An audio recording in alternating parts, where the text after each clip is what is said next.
Señoras y señores, no sé si ustedes lo saben, seguro que sí, pero ha comenzado la declaración de Hacienda correspondiente al ejercicio del año 2023. Y un año más tenemos la enorme suerte de contar los micrófonos de la cadena SER con un buen amigo y con un especialista en temas fiscales que es Andrés Alonso Castillo. Vamos a ver si somos capaces de resolver las mayores dudas que los ciudadanos medios podemos tener. Andrés, un placer, buenos días. Hola, buenos días, ¿qué tal estás? Yo no sé si es un buen momento o es malo, pero bueno, que empieza la declaración. Es el que es. Además, hemos puesto hoy la fecha porque era algo estratégico, ya que hoy empieza el plazo para presentar la declaración de la renta. Venga, vamos con los datos generales de la declaración de Hacienda correspondiente al pasado ejercicio. ¿Qué debemos saber? Repito, Andrés, el ciudadano medio, fundamentalmente, ¿no? Que es el que en estos momentos puede estar escuchándonos. Sí, sin ánimo de dar demasiados datos, porque como bien dices, no se trata de eso, pues sí que me gustaría comentar que el IRPF es el impuesto más fuerte del que se nutre las arcas de Hacienda, en concreto por datos que no hace mucho dio nuestra ministra de Hacienda, María Jesús Montero. El IRPF arrojó una cifra de 120.000 millones de euros. Todo ello tras experimentar un crecimiento cercano al 10%. Uh-huh. Según fuentes del gobierno, se basan en los datos muy buenos de empleo y en la mejora de salarios, pero bueno, como todos los datos, hay que ser críticos con esto y saberlo matizar, ¿no? De alguna manera. Y sobre todo viene por un tema que es por la negativa de forma reiterada durante el tiempo, no un año, sino varios años, en no atacar y no actualizar las tarifas a los umbrales del IRPF a la inflación, que es lo que llamamos la progresividad en frío, como lo llamamos los fiscalistas. ¿Y qué es la progresividad? Vale, que entremos en detalles. ¿Qué es? Y sobre todo, un ejemplo práctico nos vendría francamente bien, Andrés. ¿Qué es? Pues es una forma de cobrarnos más sin que casi nos demos cuenta, aunque el bolsillo al final, en la manera de renta disponible, lo sufre, ¿no? Si a ti y a mí nos suben el sueldo todos los años por el IPC, pero las tablas me las dejan igual, quiere decir que yo tengo siempre más base imponible y siempre voy a pagar más. Es decir, que eso es una progresividad en frío que no se nota, que parece que no existe, pero está ahí latente y lo que hace es rompernos los bolsillos, porque como digo, si me suben un año el 2% mis ganancias y las tarifas no se amoldan a ese IPC, al final siempre voy a pagar más.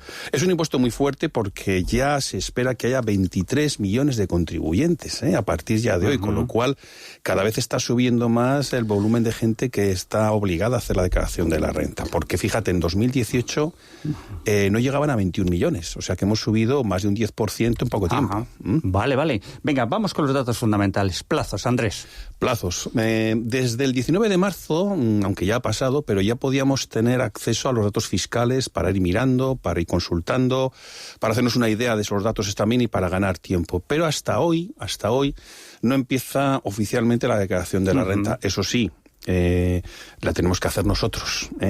Tenemos ya el programa Renta Web y a través también de la app para los móviles se puede presentar la declaración de la renta ya por vía electrónica. Sí que estamos viendo que cada vez se va demorando más la posibilidad de hacerla de forma presencial, porque hasta el 7 de mayo no empieza el plazo para confeccionar la declaración solo por teléfono con el plan le llamamos previa petición de cita, ¿vale? Entonces, hasta esa fecha, si la queremos hacer de aquí al 7 de mayo, tiene que ser con nuestros propios medios.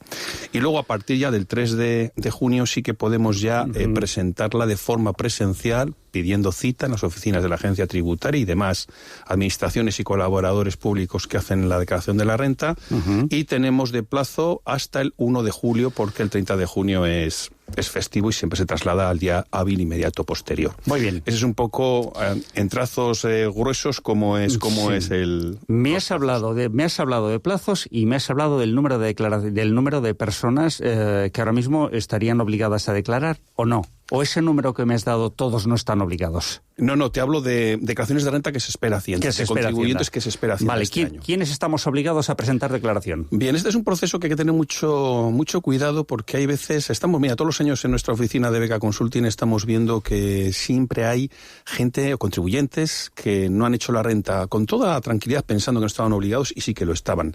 Yo te voy a dar 2 pinceladas, si me permites. Venga. Y luego te quiero hacer 2 precisiones muy concretas que rompen este principio genérico. En principio, si yo no tengo más de 22.000 euros brutos y solamente tengo un pagador, o si hay más pagadores, ese segundo pagador y sucesivos no tiene más de 1.500, el límite es de 22.000. Es decir, una sola empresa, 22.000. Dos empresas en las cuales tengo uno 15.000 y otro 1.000, sigue siendo 22.000. Y si hay dos pagadores, este año sí que sube el umbral de 14 a 15.000 euros. Es decir, que si yo tengo dos pagadores, uno de 9 y otro de 6.000, aunque no llegue a 22, estoy obligado a hacerlo. Vale. Luego también hay otra serie de datos, que no quiero ser tampoco muy intenso en datos, pero también gente que tiene propiedades, bienes inmuebles urbanos que estén vacíos y cuyas rentas imputadas excedan de cierta cantidad, también están obligados a hacerlas simplemente por ese hecho. Y luego también personas que tengan ciertos rendimientos de capital, me refiero a dividendos, a intereses de plazos de cuentas, etcétera, también, si sobrepasa una cantidad pequeña, que son 1.600 euros, también están obligados a hacerla. Pero dicho todo esto, quiero hacer dos excepciones porque hay que tener mucho cuidado. A partir de este año 2023, todo autónomo que haya tenido actividad económica durante el año 2023 y sucesivos va a estar siempre obligado a hacerla. ¿Por qué? Pues no por una ley fiscal, sino porque la Seguridad Social te la va a pedir siempre, va a querer saber tus rendimientos para hacerte cotizar en función de esos beneficios. ¿Por qué pasa esto ahora? Pues porque desde 2023, y como una novedad muy fuerte en el ámbito laboral y de Seguridad Social, ya no se va a pagar en función de una cuota libremente que yo puedo elegir, sino que exclusivamente, no solamente pago impuestos por mis beneficios, sino que también cotizo a la Seguridad Social en el régimen especial de autónomos por mis beneficios, con lo cual los beneficios se convierten en un doble esquema para Hacienda y para Seguridad Social. Por eso nos obligan. Y luego también todo contribuyente que esté cobrando rentas procedentes del índice mínimo vital, también tienen que presentar la renta porque se lo va a pedir la Seguridad Social, si no le puede suspender las prestaciones. Entendido. Venga, vamos con particularidades de titulares de actividad en el caso de los autónomos, que por cierto nos dicen las estadísticas que cada vez están siendo menos, pero bueno, los autónomos están ahí. Bueno, los autónomos siempre están luchando contra la adversidad, contra una economía que se revuelve contra ellos, pero bueno, al final somos un país de pymes, sobre todo. España es un país de pymes, sí. Y la verdad es que el autónomo siempre está ahí luchando, siempre está trabajando, igual que las plantillas también de asalariados, que no van a ser menos, pero el autónomo muchas veces, pues sí, pues se siente muy solo, ¿no?, en este mundo tan complejo. Por eso estamos nosotros, para ayudarles. Y posiblemente tengan razón de sentirse tan solos, digo. Bueno, yo quiero poner el énfasis al autónomo, pero evidentemente las plantillas laborales que tienen a su cargo los autónomos también generan empleo y riqueza. No quiero echar a nadie abajo. Todos tenemos nuestro valor en esta vida. Venga, sigamos. El ingreso mínimo vital, los perceptores de este ingreso, ¿qué deben saber? Sí, pues como te comentaba, hay muchos contribuyentes, estamos viendo en nuestro despacho que obvian, claro, se quedan con estas cantidades que he dicho antes. Oye, 22.000 con un solo pagador, y ellos dicen, oye, ¿cuánto he cobrado del ingreso mínimo vital? 5.000, 6.000, no tengo que hacer la renta. No estoy obligado. Sí que estás obligado.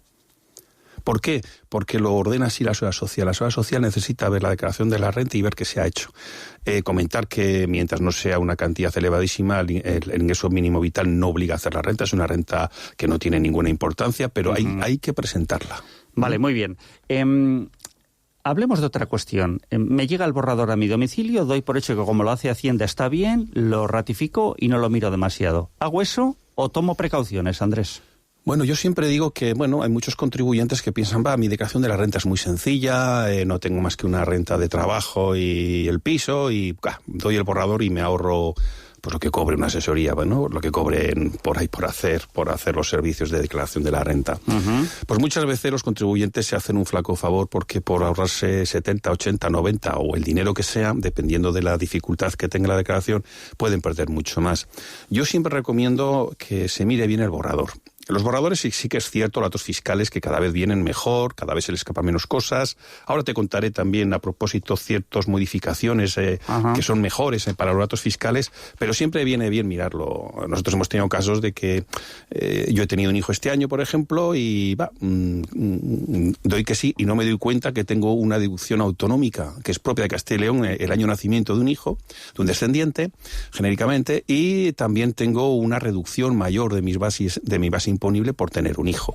Detalles estos pasan muchísimo. O no tengo una donación bien grabada que no se pasó bien por parte de la entidad que lo ha recibido, no se pasó bien, pero si yo demuestro que lo he pagado, aunque no vengan otros fiscales, tengo derecho. Es decir, tengo que hacer un repaso bien y sobre todo en el momento que tenga cierta complicación, que he tenido una herencia, que he vendido un bien heredado, que tengo ciertos problemas con minusvalías, plusvalías de cartera de valores, etcétera, cómo se compensan. Eso ya es para un profesional, porque todos lo tenemos que estudiar. Yo siempre digo que tenemos que tener mucho cuidado con esto. Además, los datos fiscales cada vez, como digo yo, afinan más. Este año se espera que afinen sobre todo con la ampliación de la aplicación, que luego hablaremos de ella, de la deducción por maternidad y de complemento a la infancia. Uh-huh. También se va a informar de los gastos de guarderías y centros educativos autorizados para cumplir con la sentencia reciente que ha habido del 8 de enero del 24. Luego también ya van a contener información más pormenorizada de las monedas virtuales, el tema de las bitcoins, todo este tema. Uh-huh.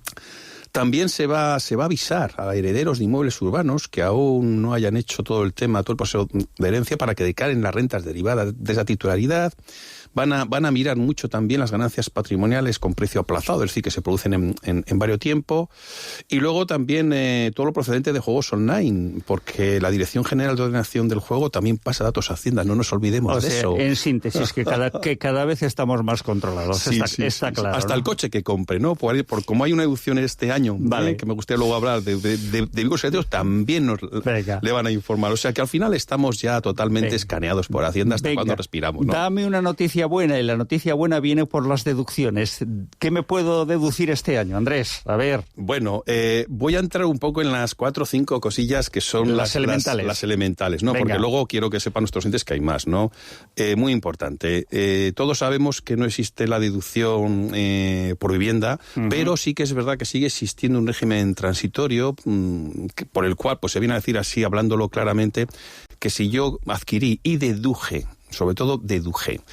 una vivienda antes del 2013, es decir, que en el año 2012 ya deduje, aunque la deducción por vivienda no exista, mientras yo esté pagando esa vivienda, puedo seguir deduciéndola. Es decir, eso lo hizo muy bien el Estado, hablando en plan genérico, porque cambia la ley, pero me respeta los derechos adquiridos. ¿Por qué? Porque yo he podido comprar una vivienda sabiendo que podía hacer el 15%, y si luego me la quitas cuando lo estoy pagando, mi renta disponible no es igual. Claro. Para mí eso es un cambio que está muy bien porque respeta, como he dicho antes, los derechos adquiridos. Lo mismo pasa con el alquiler, que si proviene de alquileres, digamos, anteriores al 2015, o aunque cambie el arrendador que haya fallecido y luego está a nombre de los hijos o de una comunidad de bienes, mientras sea ese mismo inmueble, esa misma vivienda, esa misma referencia catastral, voy a poder seguir deduciéndome siempre que viva en ese edificio. Eso, muy bien.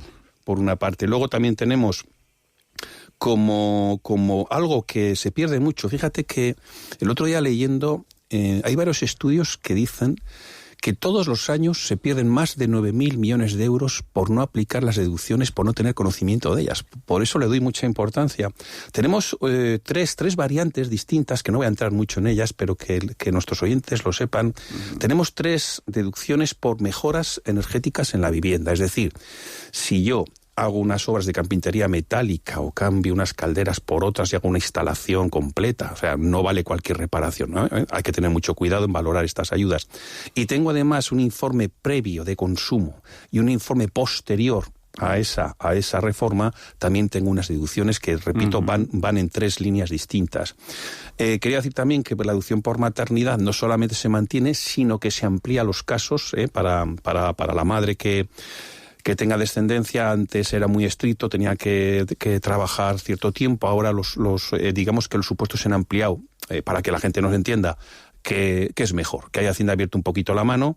Y luego mucho cuidado, como siempre, con las deducciones autonómicas, que muchas veces no se conocen y si no las marcamos, las perdemos. Vale, estamos hablando de deducciones habituales, pero ¿hay nuevas o hay algunas que van a sufrir algún tipo de modificación y que debamos saber? Sí, mira, hay una que es muy potente porque, claro, a todo el mundo nos puede hacer falta un vehículo, ¿no? Ha lanzado una deducción nueva para vehículos eléctricos enchufables Aquí lo que recomiendo, yo no soy un gran entendido en mecánica, porque a mí si me preguntas qué motor tiene mi coche te diré que uno y adelante, no sé más. Pero y que gasta. Y que gasta lo que no debe. Pero sí que te diré que yo siempre recomiendo hablar con el concesionario respectivo, porque sí que sabe si esto, porque hay muchas gamas que hay que mirar muy bien para ver si entra. Pero si entra, la deducción es bastante importante, porque se tiene en cuenta el cargo del vehículo, todos los impuestos añadidos, se le resta la subvención que hemos recibido, y engloba también no solo el vehículo eléctrico enchufable, sino también si elaboramos una infraestructura de recarga en nuestro propio domicilio. ¿Vale? Esa es una de las deducciones nuevas o con modificación, pero tenemos dos más. Sí, tenemos una ampliación que mejora la cobertura de la deducción por maternidad.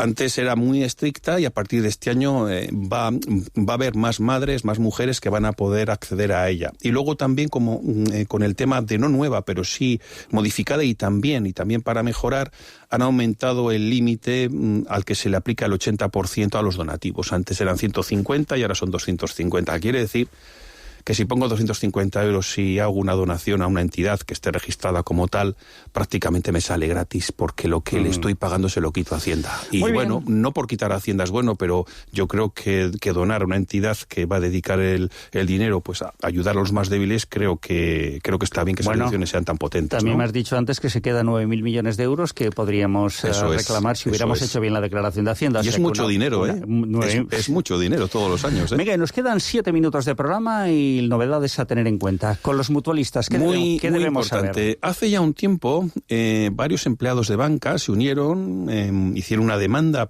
contra Hacienda, presentaron una demanda porque los que cotizaron en las extintas ya mutualidades laborales no les dieron un trato fiscal desfavorable.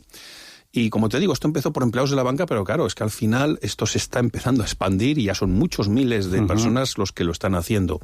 Al principio el proceso era tremendamente farragoso porque había que reclamar cantidades o temas pagados, imagínate, hace 20, 30 años, porque estas mutualidades, yo no sé cuánto, pero como mínimo 20 o 30 años hace que no existen. Entonces se está volviendo muy complejo. Pero sin embargo, hace que hará 3 semanas o así, han elaborado un documento que tú, con certificado de usuario digital del contribuyente o contribuyentes que lo tengan a bien pedir, lo envías con tu nombre, un IBAN, para que te haga el ingreso y se acabó. Y es la propia Hacienda la que va a empezar a investigar, de acuerdo con la seguridad social o demás elementos o administraciones o mutualidades generalmente, que van a intentar captar esos datos y devolverle al cliente una parte de esa mala fiscalidad que han tenido. O sea que se ha facilitado muchísimo el papeleo, Andrés. La verdad es que sí. Vale. Hay que reconocerlo, que Hacienda ha estado muy ágil ahora. Y hablemos de planes de pensiones, otro de los temas que año tras año aparece como elemento de referencia. Pues sí, llevamos muchos años con un tratamiento cada vez a peor en cuanto a las posibles aportaciones. Los techos máximos de aportaciones cada vez se van capando más,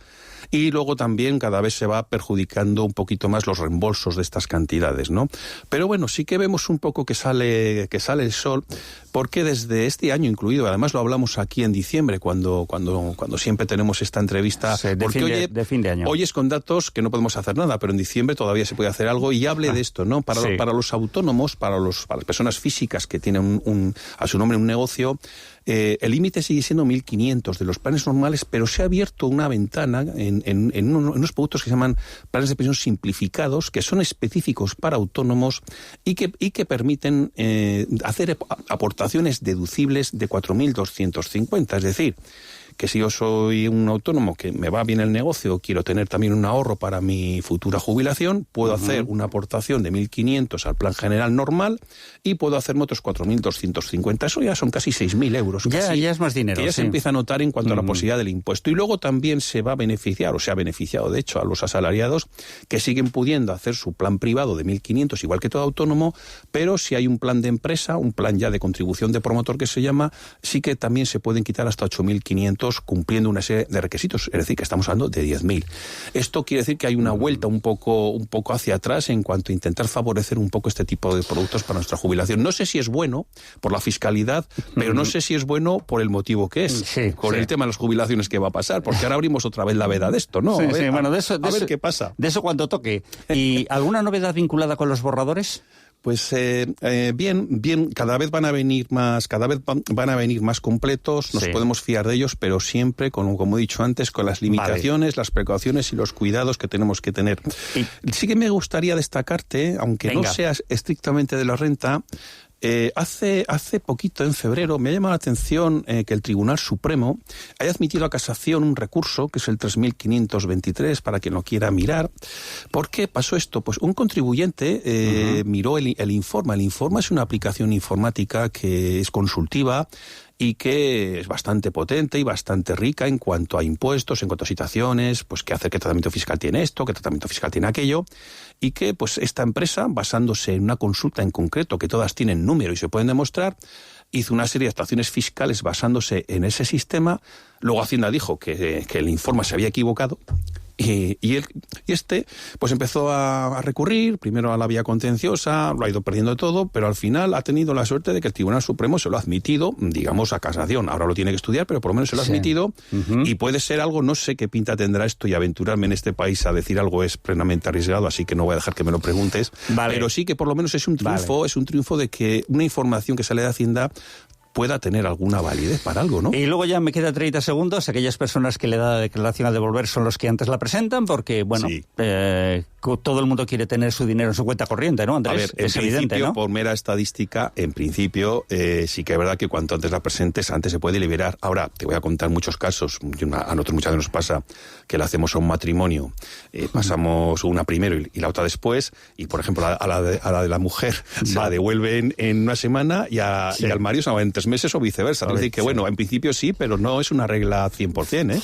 Andrés Alonso Castillo, primero gracias por aceptar la invitación de la cadena SER. 2 veces al año está con nosotros, ahora cuando comienza la declaración de Hacienda y en el mes de diciembre, para permitirnos jugar un poquito, ¿no?, con los datos que cada uno a título individual podemos manejar. Andrés, que siempre es un placer, que muchas gracias. Igualmente, gracias a vosotros.